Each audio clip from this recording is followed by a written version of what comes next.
Iran America యుద్ధంలోకి Russia entry ఇచ్చిందా? రష్యాపై America సంచలన ఆరోపణ చేస్తోంది. యుద్ధంలో ఇరాన్కు రష్యా రహస్యంగా సహకరిస్తుందంటూ వాషింగ్టన్ పోస్ట్ అనే మీడియా సంస్థ కథనాలు చెప్తోంది. అమెరికా స్థావరాలను గుర్తించి ఇరాన్కు సమాచారం ఇస్తుందంటూ ఆరోపిస్తున్నారు. రష్యా సమాచారంతోనే ఇరాన్ దాడులు చేస్తుందంటూ అమెరికా ఆరోపిస్తోంది. అమెరికా ఆరోపణలపై ఇంకా రష్యా స్పందించలేదు. అలాగే యుద్ధంలో చైనా ఇరాన్కు ఎలాంటి సహకారం అందించట్లేదంటూ కూడా ఈ కథనం సారాంశం. సో మొత్తం మీద వాషింగ్టన్ పోస్ట్ అనే ఒక అంతర్జాతీయ మీడియా ఏజెన్సీ మీడియా సంస్థ ఇస్తున్నటువంటి కథనాలు ఇప్పుడు సంచలనం రేపుతున్నాయి. మధ్యప్రాచ్యంలో అమెరికన్ సైనిక ఆస్తుల అలాగే వాటి స్థానాలపై రష్యా ఇరాన్కు రియల్ టైం ఇంటెలిజెన్స్ను అందిస్తుందంటూ కొన్ని వార్తలు వస్తున్నాయి. యుద్ధ నౌకలు అలాగే విమానాలు సహా కొనసాగుతున్నటువంటి ఘర్షణ సమయంలో టెహ్రాన్ యుఎస్ దళాలను లక్ష్యంగా చేసుకోవడానికి సహాయపడే అవకాశం ఉందంటూ నిఘా సంస్థలతో సంబంధాలున్నటువంటి కొంతమంది అధికారులను ఉటంకిస్తూ కొన్ని రిపోర్ట్స్ వస్తున్నాయి. ఆ నివేదికలకు సంబంధించినటువంటి వార్తలు ఇప్పుడు వైరల్ అవుతున్నాయి. శనివారం యుద్ధం ప్రారంభమైనప్పటి నుంచి కూడా అమెరికా యుద్ధ నౌకలు విమానాలు ఇతర సైనిక ఆస్తుల స్థావరాలపై మాస్కో సమాచారాన్ని పంచుకుంటుందంటూ ముగ్గురు అధికారులు చెప్పినట్టుగా ది వాషింగ్టన్ పోస్ట్ అనే సంస్థ చెప్తోంది.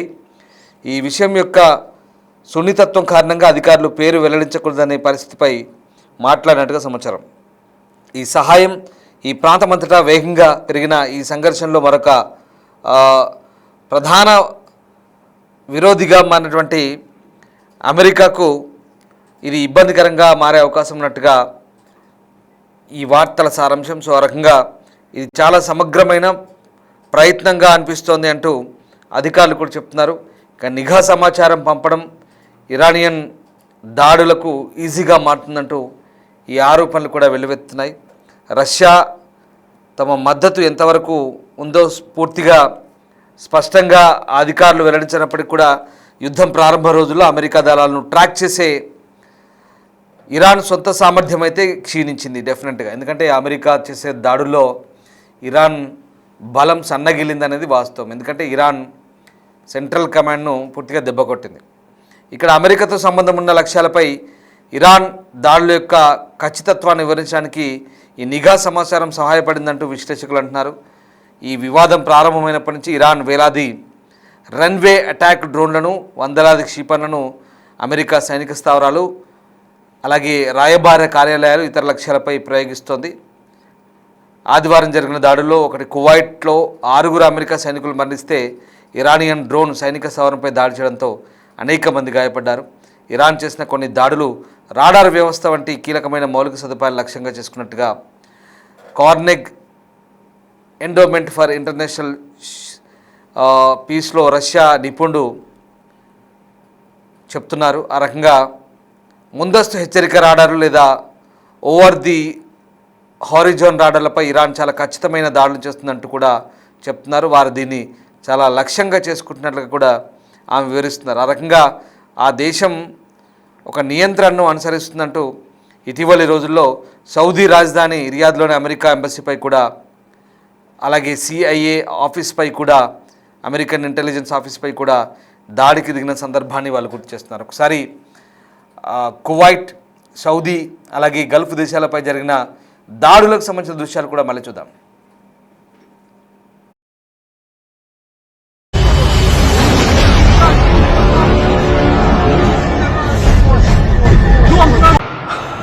Whoa, did you see that? That was fast. That looked... Look how you run. Listen to that sound. Shaking it.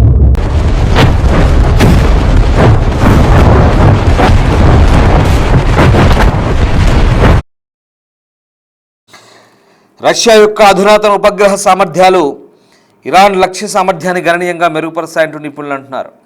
So Iran వద్ద పరిమిత సంఖ్యలో మిలిటరీ గ్రేడ్ ఉపగ్రహాలు మాత్రమే ఉన్నాయి. అలాగే దాని సొంత ఉపగ్రహ కూటమి లేకపోవడంతో రష్యా నుంచి వచ్చే విలువైన చిత్రాలు ప్రస్తుతం ఉపయోగపడుతున్నాయి. ఉక్రెయిన్లో యుద్ధ సమయంలో మాస్కో తన నిఘా లక్ష్య సామర్థ్యాలను కూడా మెరుగుపరిచింది. ఇక రష్యా ఇరాన్ సహకారాన్ని అధ్యయనం చేసే హార్వర్డ్ కెనడీ స్కూల్ యొక్క బెల్ఫర్ సెంటర్కి చెందిన నికోల్ అనే వ్యక్తి మాట్లాడుతూ ఇరాన్ ప్రతీకార దాడుల నాణ్యత మెరుగుపడినట్టుగా ఆయన చెప్తున్నారు. దీనికి కారణం రష్యా అందిస్తున్న సహకారంగానే మాట్లాడుతున్నారు. సో వారు వైమానిక రక్షణ వ్యవస్థలను ఈజీగా టార్గెట్ చేస్తున్నారు. సో లక్ష్యాల ఎంపికలో యుఎస్ అలాగే అనుబంధ రక్షణ వ్యవస్థలను ఈ ముంచెత్తే అంటే వాళ్ళను దాడి చేసే సామర్థ్యంలో ఈ దాడులు ఆధునికతను చూపించినట్టుగా కూడా ఆమె చెప్తున్నారు. అంటే దాని అర్థం వీళ్ళకి ఇంత ఖచ్చితమైనటువంటి సమాచారం ఎట్లా దొరికిందనేది వీళ్ళకు అంతుబట్టని పరిస్థితి. మొత్తం మీద ఈ నివేదికలపై సిఐఏ కానీ పెంటగాన్ కానీ మాట్లాడేందుకు ప్రస్తుతం నిరాకరిస్తున్నాయి. రష్యా సహాయం చేస్తున్నారనే ఆరోపణలను వైట్ హౌస్ ప్రతినిధి అన్నా కెలీ ప్రస్తావించలేదు. కానీ అమెరికా ప్రచారం ఇరాన్ సైనిక సామర్థ్యాలను బలహీనపరుస్తుంది అంటున్నారు. సో ఇరాన్ పాలన పూర్తిగా అణచివేయబడుతుందంటూ వాళ్ళు చెప్తున్న మాటలు. ఆ రకంగా వారి బాలిస్టిక్ క్షిపణి ప్రతీకారం ప్రతిరోజు తగ్గుతోంది. వారి నావికా దళం తుడిచిపెట్టుకుపోయింది. వారి ఉత్పత్తి సామర్థ్యం కూల్చివేయబడింది. అలాగే వాళ్ళ ప్రాక్సీలు కూడా పోరాటం కష్టంగా ఉందని చెప్తున్నారు. సో అమెరికా రక్షణ మంత్రి పీట్ హెగ్సెత్ కూడా రష్యా చైనాల ప్రమేయం గురించి అడిగినప్పుడు ఇక్కడ నిజంగా ఇది అసలు టాపికే కాదంటూ ఆయన మాట్లాడారు. రెండు దేశాల మధ్య సన్నిహిత సంబంధాలు ఉన్నప్పటికీ చైనా ఇరాన్ సైనిక ప్రతిస్పందనకు సహాయం చేసినట్లు కనిపించలేదంటూ కొంతమంది అధికారులు చెప్తున్నారు. సో విస్తృత భౌగోళిక రాజకీయ సందర్భం అంటే ఇక్కడ రష్యా బహిరంగంగా ఈ సంఘర్షణకు ముగింపు పలకాలను పిలుపునిచ్చినప్పటికీ ఇక్కడ ఇది సాయుధ దురాక్రమణ చర్యగా రష్యా ఇప్పటికే అభ్యర్థించింది. వాషింగ్టన్లోని Russian embassy the Washington Post నుంచి చేసినటువంటి అభ్యర్థులను పెద్దగా పట్టించుకోలేదు. సో ఆ రకంగా ఇక్కడ ఈ అంశాలన్నీ కూడా కేవలం ఏవైతే ఈ అంతర్జాతీయ మీడియా కథనాలు ఉన్నాయో మనం ఒక్కసారి పరిశీలిస్తే కనుక చాలా క్లియర్గా అర్థమవుతుంది.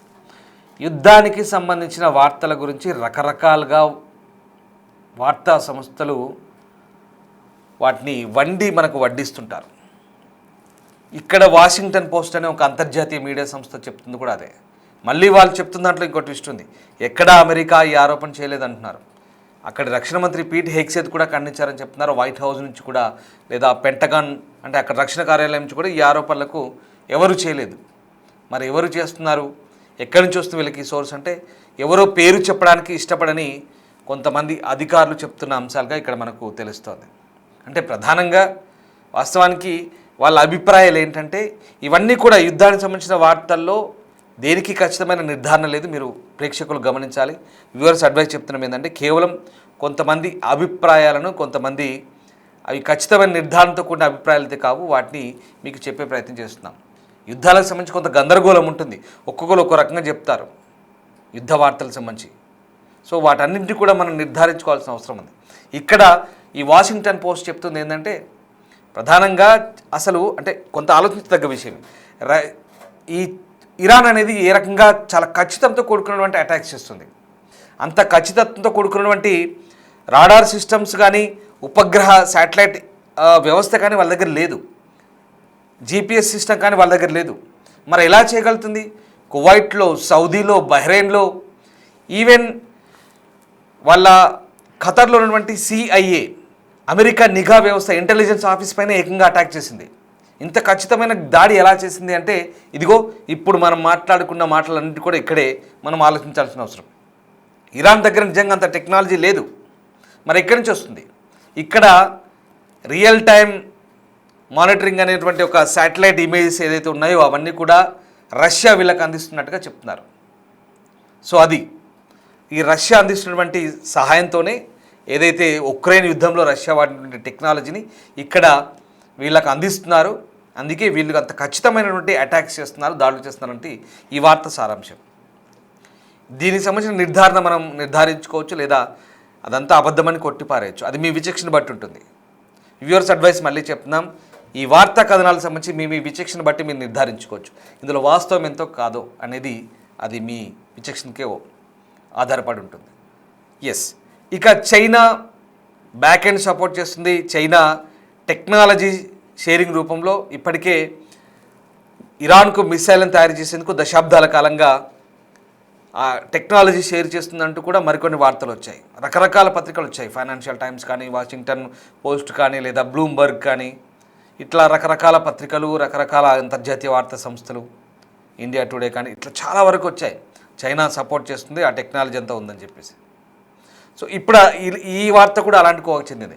ఇక్కడ రష్యా కూడా శాటిలైట్ సంబంధించినటువంటి ఉపగ్రహ వ్యవస్థ సంబంధించినటువంటి ఖచ్చితమైన నిర్ధారణ చేసే సాంకేతికతను ఇరాన్కు అందిస్తున్నట్టుగా ఈ వార్త సారాంశం. పేరు చెప్పడానికి ఇష్టపడిన కొంతమంది అధికారులు చెప్తున్నట్టు తెలుస్తుంది.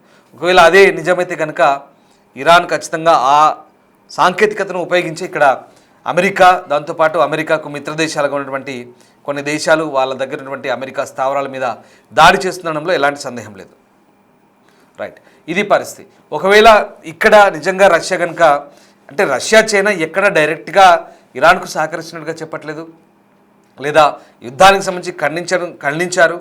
అమెరికా ఇక్కడ యునైటెడ్ నేషన్స్ చార్టర్ను ఉల్లంఘించి దాడులు చేస్తుంది ఏకపక్షంగా అంటూ మాత్రమే వీళ్ళు ఇక్కడ ఖండించారు తప్ప నేరుగా యుద్ధానికి సంబంధించినటువంటి తీవ్రమైన పదజాలంతో కానీ, తీవ్రమైన ఖండన కానీ, లేదా తీవ్రంగా ప్రతిస్పందించే అంశాలు కానీ ఎక్కడ మనకు తెలియలేదు. సో ఇక్కడ యుద్ధం అనేది ఇజ్రాయెల్, అమెరికా ఇరాన్పై ఎంత పకడ్బందీగా పటిష్టంగా చేస్తుందో అది ఇరాన్ వైపు నుంచి కూడా అంతే పకడ్బందీగా ప్రతీకార దాడులే. కాబట్టి ఇక్కడ ఈ అంశాలకు బలం చేకూరుతున్నట్టుగా తెలుస్తుంది. సో ఏదేమైనా ప్రస్తుతం ఉన్నటువంటి పరిస్థితుల్లో యుద్ధం ఇంకా కొద్ది రోజుల పాటు కొనసాగే అవకాశం ఉంది. దీనికి ఇరాన్ కూడా అంతే స్థాయిలో ప్రతిస్పందించే అవకాశం కనిపిస్తుంది. సో ఇరాన్ దగ్గర ఉన్నటువంటి ఆయుధ సంపత్తి కూడా అదే స్థాయిలో ఉందనడానికి ఖచ్చితమైనటువంటి ఆధారాలు ఇరాన్ స్టేట్ టీవీ ఇస్తున్నటువంటి విజువల్స్ని బట్టి మనం చెప్పొచ్చు.